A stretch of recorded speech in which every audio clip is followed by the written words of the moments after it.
애청자 여러분 안녕하십니까? 투데이 오늘은 김인실 대레사입니다.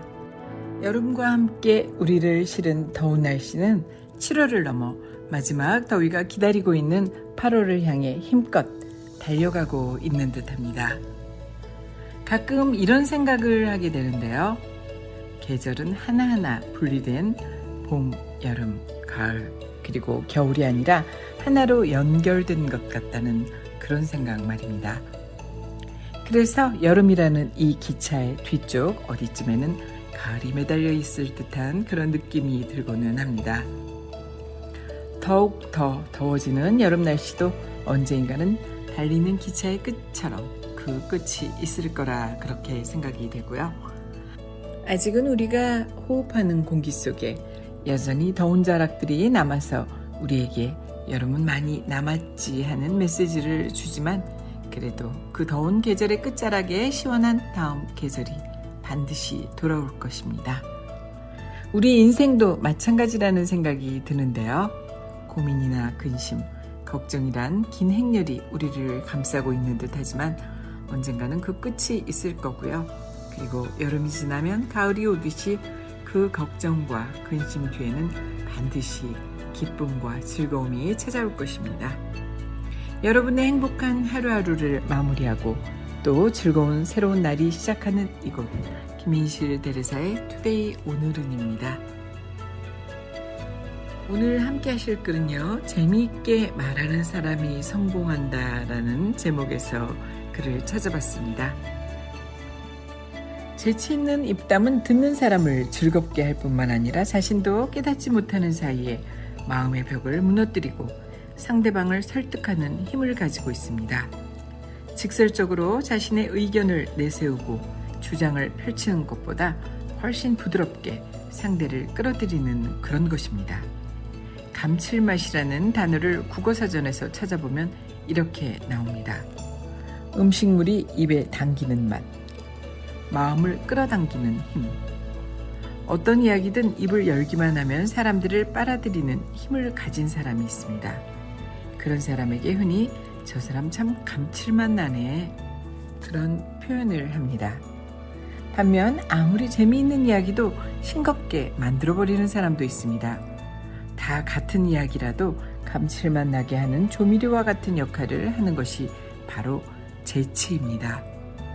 수많은 사람들을 만나 관계를 맺어본 사람이라면 어떤 자리에서든 재치와 유머가 넘치는 사람이 인기가 높다는 사실을 알 것입니다. 재치와 유머를 갖춘 사람 주위에는 늘 많은 사람이 모이고 그런 사람은 대인관계에서도 유리한 입장에 서게 됩니다. 어느 기업에서 사원들을 모아놓고 교통안전에 관한 강연을 하고 있었습니다. 직원들은 뻔한 강의 내용을 상상하며 강당에 모여 있었습니다. 그리고 강사가 등장하기를 기다리며 잠이나 편히 자야겠다고 생각하고 있었습니다. 마침내 강사가 등장하고 그는 이렇게 말문을 열었습니다. 유럽의 어느 나라에서는 과속으로 교통사고가 자주 발생하는 지역에 표지판을 하나 내걸었답니다. 그 결과 사고를 크게 줄이는데 대성공을 이루었죠. 미리부터 개슴츠레 눈을 감으려던 사람들은 예상과 다른 이야기에 어떻게 무슨 표지판이길래 하고 궁금증이 생겨 귀를 쫑긋거리며 다음 이야기를 기다리기 시작했습니다. 지나친 과속 때문에 빈발하던 교통사고로 인한 사망이 그전에 비해 자그마치 80%나 줄어든 이유는 바로 이런 표지판 하나 때문이었습니다. 이 지역은 누두촌입니다. 서행 운전하시기 바랍니다. 이야기가 끝나기 무섭게 여기저기서 웃음이 터져나왔습니다. 이처럼 같은 내용이라도 얼마나 재치있게 이야기하느냐에 따라 듣는 사람의 호기심을 자극하고 집중력도 높일 수 있습니다. 모두의 예상대로 강사가 지루하고 뻔한 숫자와 통계를 들먹인다면 그 시간은 누구에게도 도움이 되지 않는 무의미한 시간이 되었을 것입니다. 그러나 그 강사는 어떻게 말해야 사람들에게 효과적으로 내용을 전달할 것인지 잘 알았으므로 모두에게 유익한 시간으로 만들 수 있었던 것입니다. 영국의 처칠이 야당 의원으로 있을 때의 일입니다. 정부와 야당이 국유화에 대한 상반된 견해 차이로 치열한 설전을 벌이고 있었습니다. 쉬는 시간에 처칠이 화장실에 갔더니 빈자리가 하나밖에 없었습니다. 그 옆에서 수상 애틀리가 볼일을 보고 있을 것을 발견한 처칠은 되돌아 나와 다른 자리가 날 때까지 기다리고 있었습니다. 그러자 애틀리가 그를 불렀습니다. 제 옆에 자리가 있는데 왜 안 들어오고 거기 계십니까? 저한테 뭐 불쾌한 일이라도 있으신가요? 처칠은 기다렸다는 듯이 이렇게 대답했습니다. 수상님 옆에 가려니까 괜히 겁이 나서요. 수상님은 무엇이든지 큼직한 것만 보면 국유화하자고 주장하시는데 혹시 제 것을 보고 국유화하자고 달려들면 큰일 아닐까요? 처칠은 수상에 대한 불만을 직설적으로 표출하기보다는 재치 있는 표현을 통해 사람들의 웃음을 자아냈습니다. 같은 말이라도 듣는 사람의 입장에 따라 달라지기 마련입니다. 적절한 유머는 긍정적인 면을 강조하고 부정적인 면은 제거하는 데 유익한 도구가 됩니다.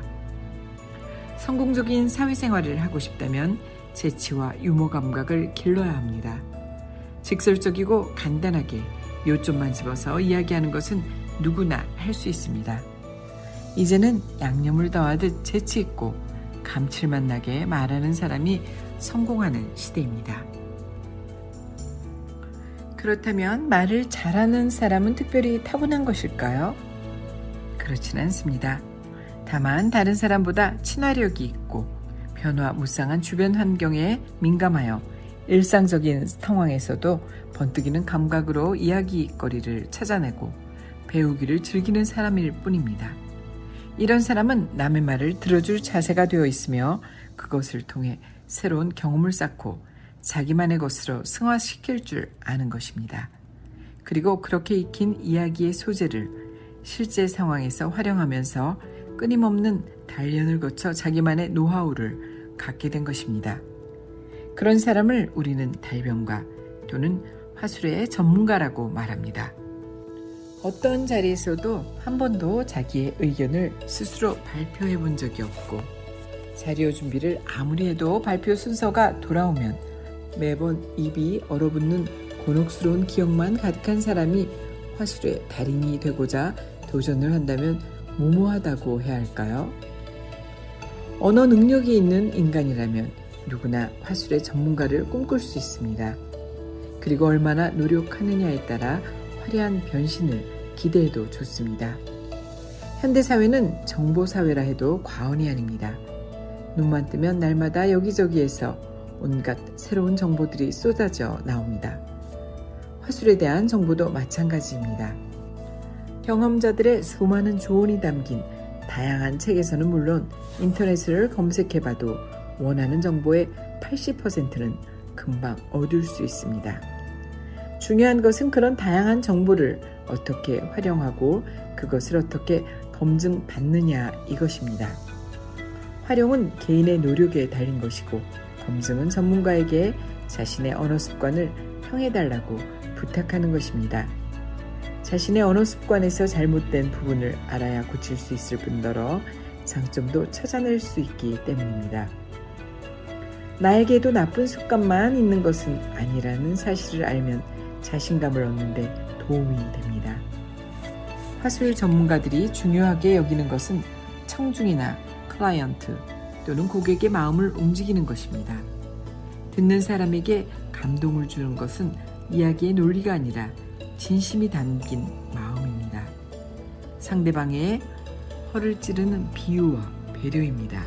즉 상대방을 배려하며 이야기하는 것입니다. 상대방과 공감대를 형성하지 못하면 어떠한 대화도 연설도 성공할 수 없습니다. 독일 최고의 사업가로 동기부여 트레이너로 큰 성공을 누리고 있는 위르겐 필러의 연설법 가운데 가장 유명한 시즐을 잡아라 라는 기법이 있습니다. 원래 시즐이란 용어 자체는 프라이팬에 고기를 구울 때 지글지글 익는 소리를 의미합니다. 이것은 식욕을 돋우는 매우 매력적인 소리로 말을 할 때도 상대방이 표현하는 감정에 충실하게 대응하라는 뜻입니다. 드라마나 광고와 마찬가지로 말도 시작한 지 처음 몇 초에서 몇 분이 가장 중요합니다. 즉 말을 시작하고 10초 이내에 청중이 시즈를 느낄 수 있어야 합니다.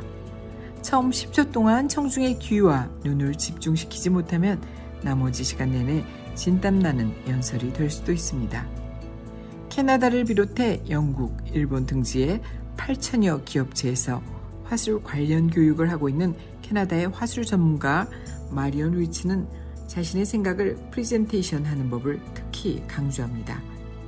그는 프리젠테이션을 잘하는 법을 배우고 열심히 연습하면 원하는 바를 이룰 수 있다라고 합니다. 그리고 자신의 저서에서 프리젠테이션의 5가지 법칙을 다음과 같이 정리했습니다. 첫 번째, 목표를 설정하라. 내가 과연 잘할 수 있을까? 내가 말하고자 하는 바를 청중이 제대로 이해할 수 있을까를 걱정하는 대신 정확한 목표를 설정하는 것입니다. 두 번째 법칙, 프리젠테이션 유형을 결정하라. 교육용인지, 판촉용인지, 사실 설명용인지를 결정하는 것입니다. 세 번째 법칙, 청중을 파악하라. 청중의 유형을 알면 그들의 이해도에 따라 어휘 수준을 결정할 수 있습니다. 네 번째 법칙, 원고를 구어체로 준비하라. 준비된 원고라고 해서 문어체로 쓸 필요는 없습니다. 상대와 직접 대화하듯이 구어체로 원고를 만들어 자연스럽게 말하는 것입니다.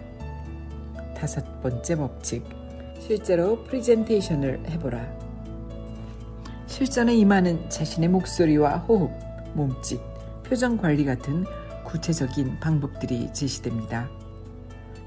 전문가들의 서적은 이와 같이 화술과 재미있게 말하기에 대한 노하우를 알려주며 그에 따른 자신감을 갖게 해줍니다.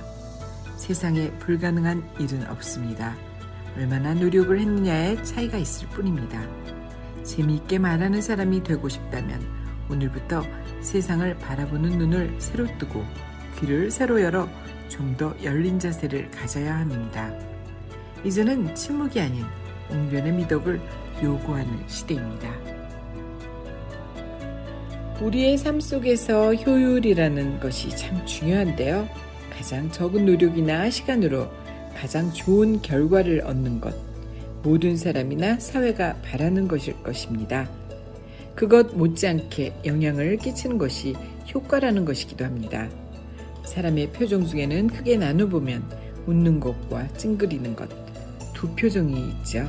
그런데 그 두 표정의 효과와 효율이 확연히 다르다고 합니다. 하나는 아주 효율이 높고 다른 하나는 굉장히 낮습니다. 물론 그에 따른 효과도 마찬가지겠죠.